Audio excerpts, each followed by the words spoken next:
अयोध्या में नवनिर्मित राम मंदिर में रामलला की प्राण प्रतिष्ठा समारोह में न्योते को लेकर गुजरात समेत पूरे देश में विवाद है। विपक्ष के कई नेताओं के साथ 4 शंकराचार्य भी प्राण प्रतिष्ठा समारोह में हिस्सा नहीं ले रहे। लेकिन दिलचस्प ये है कि विपक्ष के ज्यादातर नेता 22 जनवरी को कहीं न कहीं किसी मंदिर में भगवान के दर्शन का कार्यक्रम बना रहे हैं। उधर प्रधानमंत्री नरेंद्र मोदी उत्तर से दक्षिण तक राम मंदिरों के दर्शन के साथ अनुष्ठान में लगे हुए हैं। 22 जनवरी को अयोध्या में भव्य राम मंदिर में प्राण प्रतिष्ठा का आयोजन है।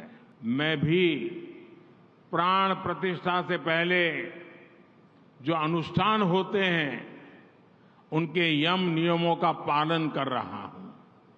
बीते दिनों मुझे अनेक मंदिरों में दर्शन और वहां सफाई करने का सौभाग्य मिला है।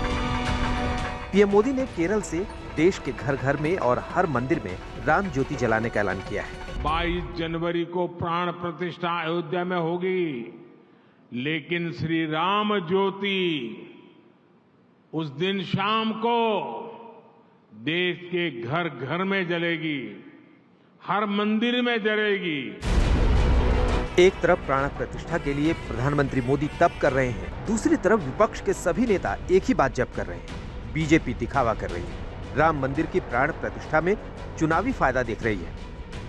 राहुल गांधी तो लोगों को धर्म के असली मायने समझा रहे हैं। राहुल गांधी का निशाना कहां है, उनका बयान सुनकर आप भी समझ सकते हैं। मैं अपने धर्म की फायदा उठाने की कोशिश नहीं करता हूं, मुझे उसमें इंटरेस्ट नहीं है, मगर मैं जो धर्म है उसके जो प्रिंसिपल्स हैं उससे अपनी जिंदगी जीने की कोशिश करता हूं, नफरत नहीं फैलाता हूं। यह मेरे लिए हिंदू धर्म है और इसका मैं अपनी जिंदगी में पालन करता हूं, मगर मुझे इसको अपनी शर्ट पे पहनने की जरूरत नहीं। बीजेपी कह रही है कि राहुल गांधी तो आधे हिंदू आधे ईसाई हैं। पॉलिटिकल घर में पैदा हुआ है और ऐसे पॉलिटिकल घर में पैदा हुआ है जहां उसका कोई वर्चस्व नहीं रहा है, ऐसे घर में पैदा हुआ। आधा हिंदू है, आधा ईसाई है। देखिए, राहुल गांधी का इंटरप्रिटेशन अलग अलग इश्यू पे मैं उसमें जाना नहीं चाहता, क्योंकि इट इज़ अ हेडेक। मुझे समझ में नहीं आता वो क्या बोलते हैं, क्यों बोलते हैं। इंडिया गठबंधन के नेता एक के बाद एक रामलला की प्राण प्रतिष्ठा में जाने से मना कर रहे हैं, लेकिन शरद पवार ने जो कहा है उसमें एक बड़ा पॉलिटिकल दाव नजर आता है। 22 जनवरी को प्राण प्रतिष्ठा के कार्यक्रम में जाने से शरद पवार भी इनकार कर रहे हैं, लेकिन उनके कहने का तरीका देखिए। 22 जनवरी को अयोध्या में हो रहे प्राण प्रतिष्ठा समारोह का न्योता मिला, इसके लिए मैं आभारी हूँ। मर्यादा पुरुषोत्तम राम भारत ही नहीं, विश्व भर में फैले करोड़ों भक्तों की श्रद्धा और आस्था के प्रतीक है। अयोध्या के समारोह को लेकर राम भक्तों में उत्सुकता और आतुरता है और वो भारी संख्या में वहां पहुंच रहे हैं। उनके माध्यम से इस ऐतिहासिक समारोह का आनंद मुझ तक पहुंचेगा। 22 जनवरी के समारोह के समापन के पश्चात श्री रामलला के दर्शन सहजता और आराम के साथ किए जा सकेंगे। मेरा अयोध्या जाने का कार्यक्रम है, उस समय श्रद्धा के साथ रामलला जी के दर्शन करूंगा। तब तक राम मंदिर का निर्माण भी पूरा हो चुका होगा। शरद पवार भी कांग्रेस की तरह ही 22 जनवरी को प्राण प्रतिष्ठा के कार्यक्रम में शामिल होने से मना कर रहे हैं, लेकिन उनका अंदाज ऐसा है कि सांप भी मर जाए और लाठी भी ना टूटे। कांग्रेस कह रही है कि राम मंदिर के निर्माण कार्य पूरा होने से पहले ही उद्घाटन किया जा रहा है। शरद पवार भी यही कह रहे हैं, लेकिन वो कह रहे हैं कि 22 जनवरी के बाद अयोध्या जाएंगे, तब तक मंदिर निर्माण का कार्य भी पूरा हो जाएगा। यानी सियासत भी हो गई और राम भक्तों के भले भी बन गए। आरएसएस ने, बीजेपी ने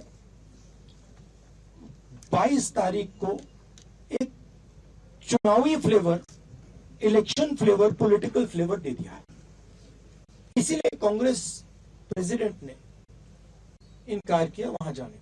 वहां भीड़ बहुत होगी और ऐसी स्थिति में मैं जाना पसंद नहीं करूंगा।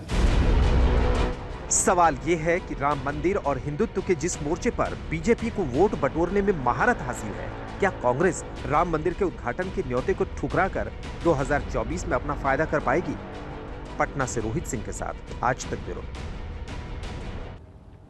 राम मंदिर के प्राण प्रतिष्ठा समारोह पर जारी तमाम विवादों पर द्वारिका शारदा पीठ के शंकराचार्य स्वामी सदानंद सरस्वती महाराज ने कहा है कि जो प्राण प्रतिष्ठा का विरोध कर रहे हैं वो राजनीति कर रहे हैं और जो समर्थन कर रहे हैं वो भी राजनीति ही है। लेकिन उन्होंने ये भी कहा कि राम सबके आराध्य हैं और इस उत्सव में उचित मौके पर सबको शामिल होना चाहिए। शंकराचार्य स्वामी सदानंद सरस्वती से हमारे संवाददाता ब्रिजेश दोषी ने खास बातचीत की है, सुनिए जरा। राम मंदिर की प्राण प्रतिष्ठा का समय नज़दीक आ रहा है, वैसे वैसे इस पर राजनीति भी शुरू हुई है। हमारे साथ द्वारका शारदा पीठ के शंकराचार्य सदगुरु सदानंद सरस्वती हैं, उनसे बात करेंगे किस तरह की ये जो बात है राम मंदिर का जो समय है वो कितना सही है और क्या जो पूरा विवाद है, सभी मसलों पे उनसे बातचीत करेंगे। हमारे साथ हैं गुरुदेव, आपका स्वागत है आज तक में। सबसे पहले जो बात है कि जिस तरह से ये समय तय किया गया है राम मंदिर का, उसको लेके काफ़ी सवाल उठे हैं। ये कितना सही समय है और जो मुहूर्त निकला है उस पर आपका क्या मानना है? सभी शंकराचार्यों की राय उसको लेकर क्या है? बहुप्रतीक्षित यह कार्यक्रम संपन्न होने जा रहा है। सैकड़ों वर्ष की समस्या हमारे देश की न्यायालय के, उच्चतम न्यायालय के माध्यम से पूरी हुई है और राम जन्मभूमि को प्राप्त करने के लिए बड़े बड़े युद्ध हुए, लड़ाइयाँ हुई, आंदोलन हुए। संतों ने, समाज ने, सेवा करने वाले लोगों ने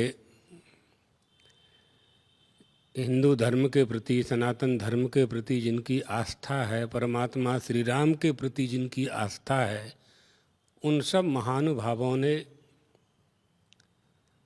खूब प्रयास किए। उसका यह परिणाम है कि आज राम जन्मभूमि यथावत हिंदुओं को प्राप्त हुई है। मंदिर का निर्माण भी हुआ और परमात्मा श्री राम तो पहले से ही थे। मंदिर में उनकी मूर्ति की स्थापना होने जा रही है, प्राण प्रतिष्ठा होने जा रही है।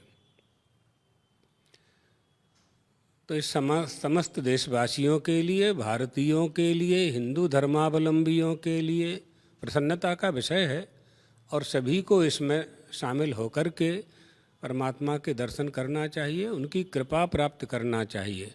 जो हमारे तीर्थ क्षेत्र हैं, जो हमारे धाम हैं, जहाँ जहाँ भगवान का अवतार हुआ है, तो वो हमारे लिए आकर्षण के केंद्र होते हैं।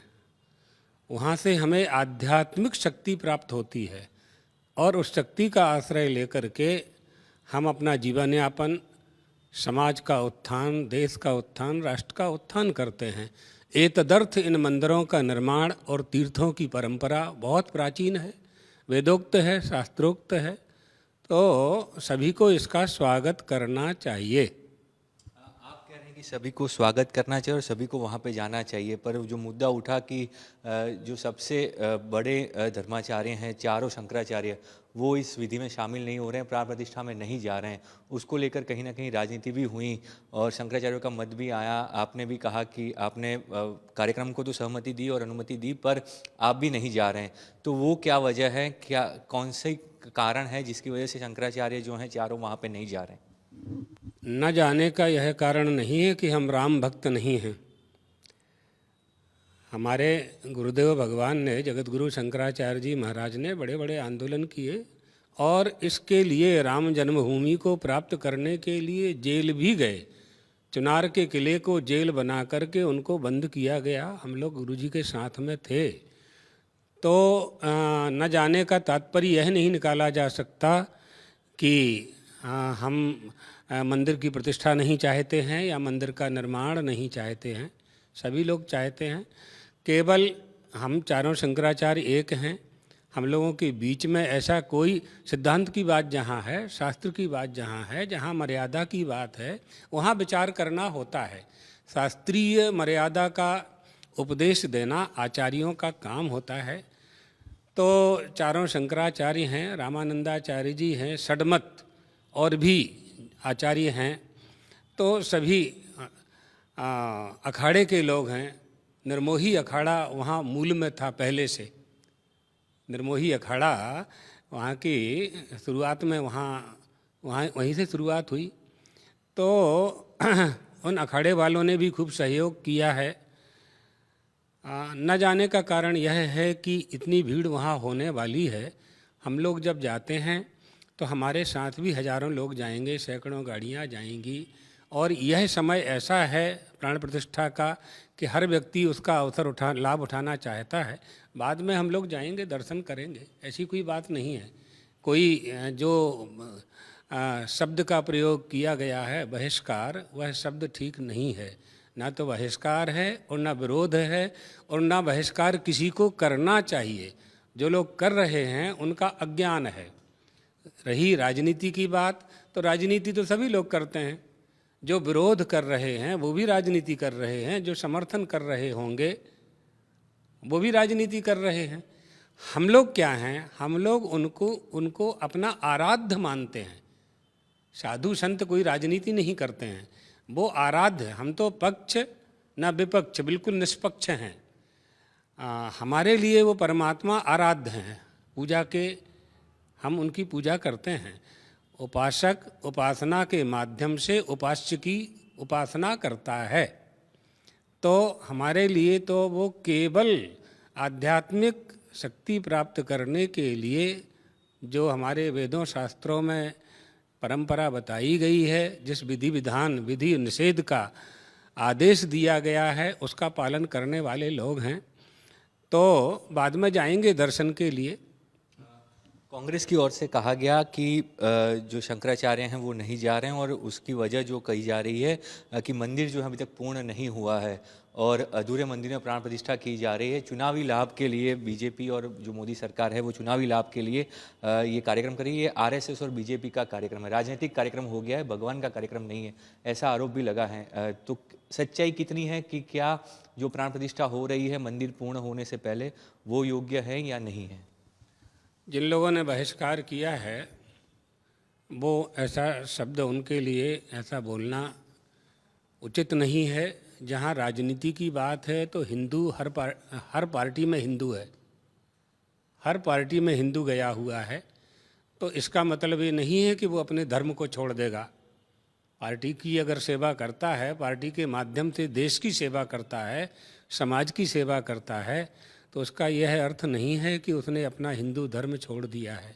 जितनी भी पार्टियां हैं सब में हिंदू हैं, क्योंकि हिंदू इस समय हमारे देश में 100 करोड़ हैं। सब मिलाकर के 140 करोड़ हमारे देश की जनसंख्या है। तो किसी न किसी पार्टी में लोगों का संबंध होता है। इसलिए हम लोग यह भी चाहते हैं कि राजनीति करने वाले जो लोग हैं, जो नेता हैं, जो राजनीतिज्ञ हैं, अगर वो धार्मिक हो जाते हैं तो उनके साथ जो प्रजा जुड़ी हुई होती है, राजनीतिज्ञों के साथ बहुत बड़ा समाज, बहुत बड़ा समुदाय साथ में होता है, ये जानते हैं आप लोग, और ये प्रत्यक्ष है। तो अगर वह नेता धार्मिक हो जाता है तो उसके साथ जो लोग जुड़े हैं उनमें भी धार्मिकता प्रवेश करेगी, करने लगती है। इसलिए हमारा सिद्धांत है, हमारी संस्कृति का, कि हमारे देश का राजा धार्मिक होना चाहिए। राजस्थान पत्रिका में, आज की ही राजस्थान पत्रिका में एक समाचार है जिसमें प्रधानमंत्री जी ने कहा है कि हमारी सरकार राम राज्य की कर व्यवस्था लागू करना चाहती है, करने जा रही है, या उस पर विचार हो रहा है। तो ऐसा प्रधानमंत्री किसे मिलेगा? ये तो हमारे लिए अच्छी बात है ना, हमारे देश के लिए अच्छी बात है। यहाँ किसी समाज या जाति पाति या किसी की बात नहीं है, हमारे देश के लिए बहुत अच्छी बात है। अयोध्या के श्री राम प्राण प्रतिष्ठा समारोह में न्योते पर जहां राजनीति बहुत ज्यादा है, वहीं गोधरा कांड में मारे गए उन कार सेवकों को भी देश याद कर रहा है जिन्हें जिंदा आग के हवाले कर दिया गया था। विश्व हिंदू परिषद की गुजरात शाखा ने गोधरा कांड में मारे गए गुजरात के 37 कार सेवकों के परिजनों को अयोध्या प्राण प्रतिष्ठा कार्यक्रम में आने का न्योता दिया है। अयोध्या में नवनिर्मित राम मंदिर में रामलला की प्राण प्रतिष्ठा का शुभ मुहूर्त बेहद करीब है। देश भर में उत्सव का माहौल है। 22 जनवरी को प्राण प्रतिष्ठा की भव्य तैयारियां की जा रही है। इस पावन मौके पर गोधरा कांड में मारे गए बेकसूर कार सेवक भी याद आ रहे हैं। गोधरा रेलवे स्टेशन पर साबरमती ट्रेन के एस कोच को आग के हवाले कर दिया गया था। उपद्रवियों द्वारा लगाई गई आग में अयोध्या से लौट रहे 59 कार सेवकों की मौत हुई थी। अहमदाबाद लौट रहे 40 कार सेवकों ने अपनी जान भी गंवाई थी। गुजरात विश्व हिंदू परिषद ने इस हादसे के पीड़ित 37 परिवारों को 22 जनवरी को अयोध्या आने का न्योता दिया है। अहमदाबाद में रहने वाले पंचाल परिवार के 4 सदस्य इस हादसे में मारे गए थे। हर्षद भाई पंचाल, उनकी पत्नी नीताबेन पंचाल और 2 बेटियां ट्रेन की बोगी में ही खाक हो गई थी।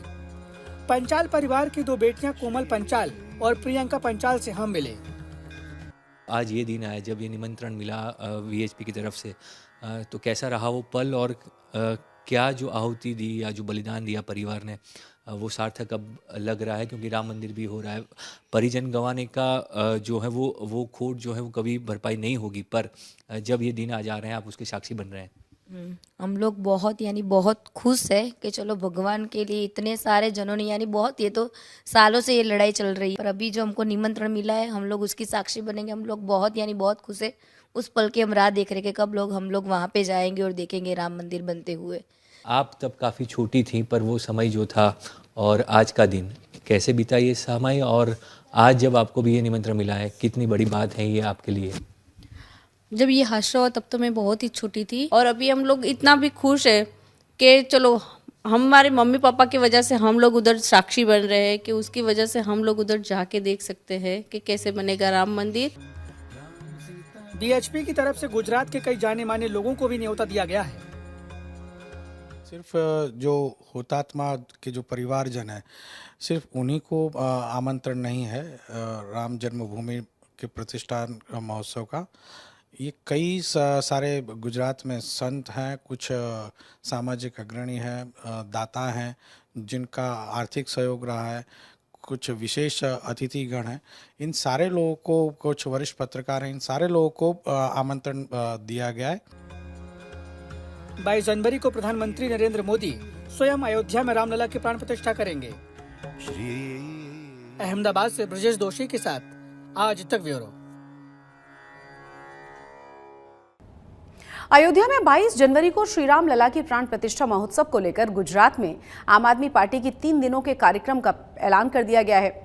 इन तीनों ही दिनों में पहले दिन रामधुन, दूसरे दिन सुंदरकांड का पाठ और 22 जनवरी को सभी जिला, ब्लॉक और ग्राम स्तर पर पंडाल लगाकर राम आरती, रामधुन और महाप्रसाद वितरण का कार्यक्रम चलेगा।